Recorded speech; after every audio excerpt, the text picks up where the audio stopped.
This is Don Gillum. I lived in the village from 1944 until I graduated from high school in 1958. I'm going to try to tell you a little bit about this place. It's a wonderful company-owned town. I'm going to try to cover why it existed, what it looked like, what life was like in the village, why it disappeared, and what's there today. This is a little orientation of what the village looked like. There were 38 houses, plus initially a schoolhouse and a community building. There were garages and a maintenance building, a clubhouse, and behind the clubhouse there was a post office. Columbia Road is one that we're going to talk about quite a bit, and I just thought I'd highlight where that's located.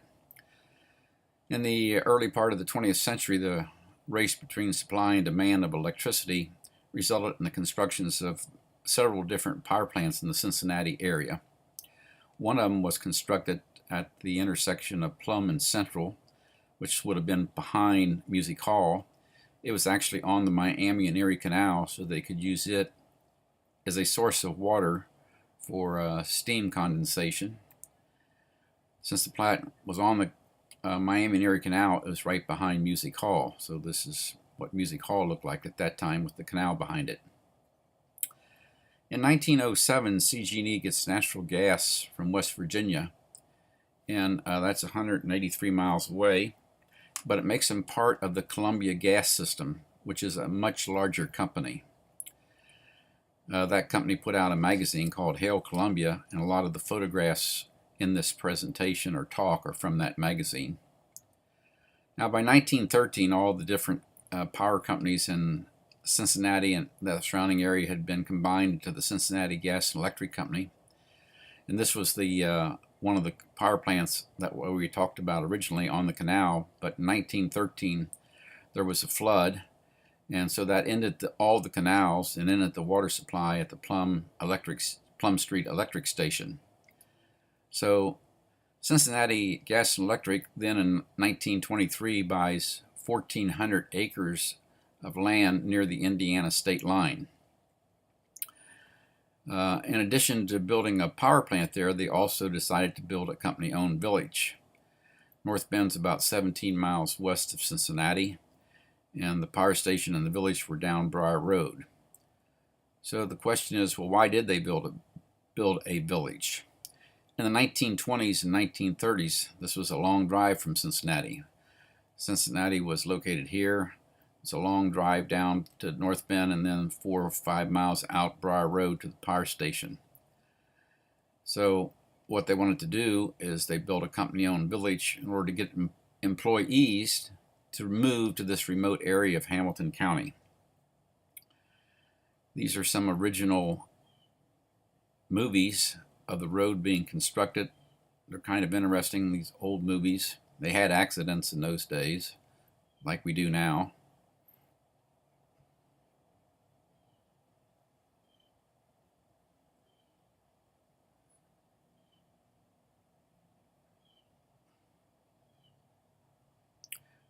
Using manpower and animal power to build these roads. This is definitely along Briar Road.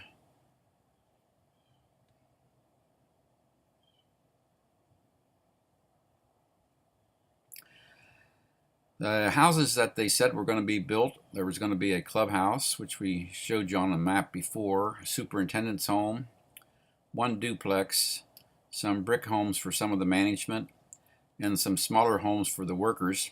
This was the type of home that my family first lived in. So in March 20th, 1925, this is the stages of the plant in construction already. It was going to be called the Miami Fort Station originally, but remember, we were part of the Columbia Power System, so they decided to rename it as the Columbia Power Station. This is a layout of the village photograph, aerial photograph, rather than the schematic that I showed before. And you're going to see this picture a lot because this is the picture that we're going to use to try to orient you to the other pictures you're going to see. The red lines are what you're going to see in the next slide. So there's going to be a movie of the F, movie of B, some houses here in A, and then eventually you'll see an old car running behind this area. So this is along Briar Road, I believe, construction of Area F.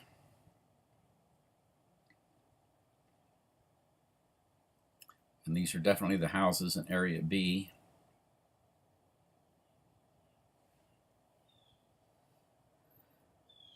This is the clubhouse already. The duplex.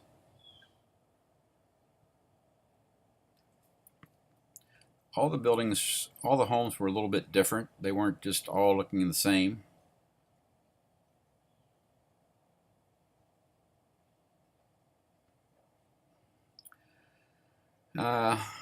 Bringing a new power station online in 1925 was a big event. In 3 days, they had 36,000 visitors go through the plant. 10,000 were turned back. It's the biggest traffic jam in Hamilton County. Any of you who have ever driven down to Columbia Park or driven to that power station could imagine what it'd be like to have that big of a crowd coming down that small road. There was a community building and a school, as we mentioned earlier, but in the 1940s, early 40s, the school burnt down. It was never there while I was there. Most of the kids, after the school burnt down, and the older kids all went to John S. Connor in North Bend. These pictures are from Mrs. Calloway, and Mrs. Calloway happened to be my 3rd grade teacher. The kids also went then in high school. We went to Taylor High School. So this is the clubhouse in about 1926. The post office, as I mentioned before, was behind the clubhouse. The clubhouse was used for single people that were coming to visit the plant, engineers or other men like that.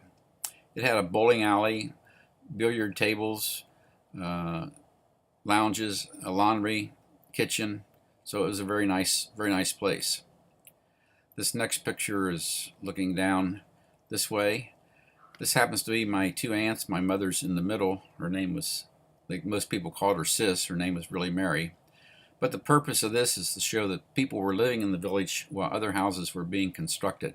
This is Area B, by the way. So you can see the other houses in Area B being constructed down there. This is a similar picture a little bit later, and now the houses are finished. The next picture is looking from Area B towards Area A. There's about a 44,000 gallon water tank on the hill. You see Columbia Road there. And then there was a gravel road back to a prehistoric earthworks, and it was called Fort Hill at that time. This is the same area, just a later picture. And you see these terraces that the houses were built on. I must have a thing for these terraces because I'm going to show you some about it later, but we're going to talk about them. So this is looking up from the post office intersection there along Area A. And again, you can see these terraces. Now, in 1931, CG&E donates 114 acres of Fort Hill to the Cincinnati Park Board. That black area is where there was a parking area, and the orange lines were like trails up to the center. But the only access to this city park was through Columbia Park itself. So at this time, Cincinnati is the only city in the United States to own a prehistoric fort. But it's also the only municipality to own an interstate railroad. So Cincinnati was kind of unique in those days. A lot of girls in Columbia Park didn't have anything to do, so they played basketball together, and they actually were the girls that were on the 1933 Hamilton County Championship girls basketball team. 1937, you all know there was a big flood, and the Miami Fort Power Station or Columbia Power Station shuts down when the river reaches about 64 feet. Next slide is looking up this way in Area B. I want to let you notice that there was a lot of screened-in porches. We'll talk about those a little bit later. And again, we have those terraces that I'm going to eventually talk about. This is a later picture of the same area, the upper part of Area B, and you can see some of these terraces. And this is what you're going to see, 1944. That's where my family initially lived. That's me. I did give up smoking when I was about 10. That's a joke, of course. But later on, we're also going to talk about these rain gutters and again the terraces. Jimmy Lynch and Nate Redding were the two maintenance men that took care of all the maintenance in the park for the years that it was in existence. Their building was located right here. And again, I'm going to show all these terraces. The reason I'm showing all these terraces, that Jimmy and Nate cut all these terraces by hand with push mowers from about April until the end of September. I just can't imagine cutting all that with push mowers, but that's what they did. There you can see their shed across this gully. That's Briar Road in the background. This next picture is looking towards the garages. That's my sister Diana, about 1950. The purpose of these pictures are to show you the garages. A lot of these pictures have people in them because we just never thought to go around and document what this Columbia Park looked like just to get a picture of the buildings. The next picture is 1950. This is really not to show you my uncle, but if you'll notice on the left side, you see the roof line is kind of outlined in red, and on the right side, the roof line's outlined in green, just to kind of show you that they did try to make the houses, although they were very similar, somewhat unique. And you can see the clubhouse in the background. This is the house we're going to eventually move into.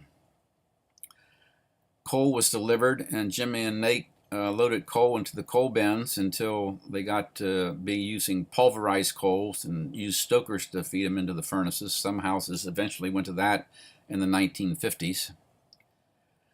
So let's talk about what it was like growing up in Columbia Park. No laughing at this picture. This is our idea of a backyard pool in the 1940s. A friend of mine and myself under the sprinkler. We talked about we used coal burning furnaces. They produced a very peculiar smell that if any of you smelled it when you were younger, you won't forget it. It's not really obnoxious, but it is kind of unique.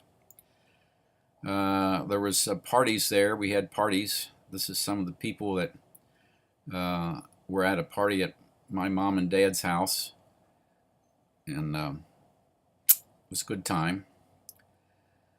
What follows is a view of Area B, so we're going to show you that circular area, the upper part of Area B, and the photograph was taken from the left side, from the hill on above Area A. So again, this is Area B. It's the hill where the water tank was. That's where this photograph's taken from, in that area. Now, actually in 1951, my mom and dad traded houses with the people across the street. Their names was Sarka. They wanted a smaller home. My mom and dad wanted a larger home. So we went from a 2-bedroom, 1-floor plan to a 3-bedroom, 2-floor plan. We just traded houses. This was the sled riding area. Sunday afternoons in the village were kind of laid back. People could play croquet and listen to the ball games at the same time. We did camping in our backyards. There was also the typical games kids played. We played kick the cans, hide and go seek, baseball, hopscotch. We had one basketball hoop in the community. Near one of the ball games parks, there was a plum tree and an apple tree. We had the basketball hoop was there. These are the 2 ball fields that we used. One day when I was about 10, I ate a lot of green apples off that tree, and they tasted really good. But I only did that once. I found out eating green apples is not the best thing to do. We talked about those screened-in porches. One of the things we did in those is we had Monopoly games that lasted multiple days. There were grapevines. We picked blackberries. If any of you picked blackberries, I don't have to explain this next picture. I'm sure you remember. We had a tree house that was in a little better shape than this one, but we did have one. There was walnut trees in the park, in the village, and mistletoe. We played Mumbly Peg as children. You'd probably be arrested today if you let your kids play mumbly peg. We did have our own scout troop, and a lot of times though we just went camping on our own. So that's was a fun time. At night at Columbia Park, you could see the Milky Way. If it was a clear night, moonless. Starting about 13, some of us would just get our rifles and on our own, we would walk down to the railroad bridge at the Great Miami River and just go target shooting. There were bakery trucks that came to the village and milk trucks. Morris's grocery store would deliver groceries to the village periodically. We had ice cream trucks that came. Of all the trucks that came to the village, I think that's the only one that's still in business, or that type of business. We talked about these gutters. When it rained real hard, they would fill up. We would make dams and have leaf races, etc. I think every generation played in these gutters. There was 3 generations of my family lived there: my grandmother, my mother, and myself. This is a picture. Area F is located back there up that slight hill. And this is my high school girlfriend who later became my wife. So why did the village disappear? Well, these are my personal estimates. I think that 75% of the reason as to why the village disappeared is that the upgrade cost of the sewers, waters, and roads, all built in 1926, was going to be pretty high. In addition to that, 25% of the reason may be that it was no longer necessary, because cars and roads now were much better than they were in 1926. So a lot of the people that worked at the plant didn't live in the village.